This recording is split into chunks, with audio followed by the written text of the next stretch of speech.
Hi, my name is Dr. Freeman, and I have been an instructor here at the Chi Institute since 2011. My specialty is mainly small animal house call, a few equine here and there, and occasionally some exotic referrals. My sister has been practicing TCVM for many years, and she tried to get me interested in it, and I kind of just kept putting it off. My first real encounter was I had sciatica, and I had multiple treatments and suffered with it for years. I went and got 2 treatments, and it's literally been gone forever. So I started thinking to myself, well, maybe my sister's onto something. Maybe I should, look into doing this for my own patients. I started thinking about patients that I had that Western medicine wasn't really working for, and thought, well, let's give it a go. And I graduated from the Chi Institute course in 2010 in December.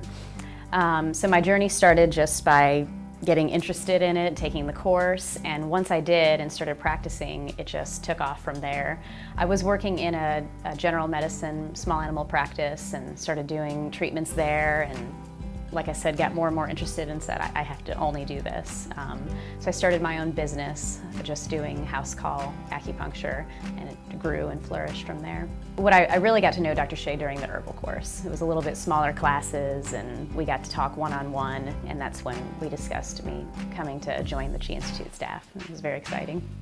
So my absolute favorite patient of all time is a little pug named Daisy. The client, Jackie, she and her husband were living in Orlando, and she thought Daisy was not long for this world. She could barely walk, she had terrible skin, terrible respiratory issues, and she really was looking for more like a hospice. And she and her husband were, for lack of a better term, waiting for Daisy to die so they could move to Hawaii.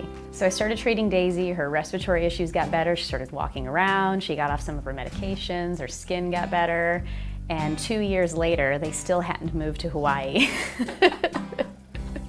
So they actually got everything together and loaded her up and flew her all the way to Hawaii, and she made it there. And she did pass away recently, sadly, but she got to enjoy the beauty of Hawaii for a couple of months. The thing I love most about my job is that it's an art. I can continue to learn new things, I can continue to expand it. There's so many opportunities. I can teach, I can travel, I can write papers. There's so much up and coming in veterinary Chinese medicine. And of course that's true for veterinarian in general. It's just that for me, I think this has opened a lot more doors. To anybody who isn't sure about coming to take the course, even if it doesn't turn into some kind of life-changing experience like it did for me, even if it doesn't turn into the only thing you do, and this is just one more tool to have in your bag.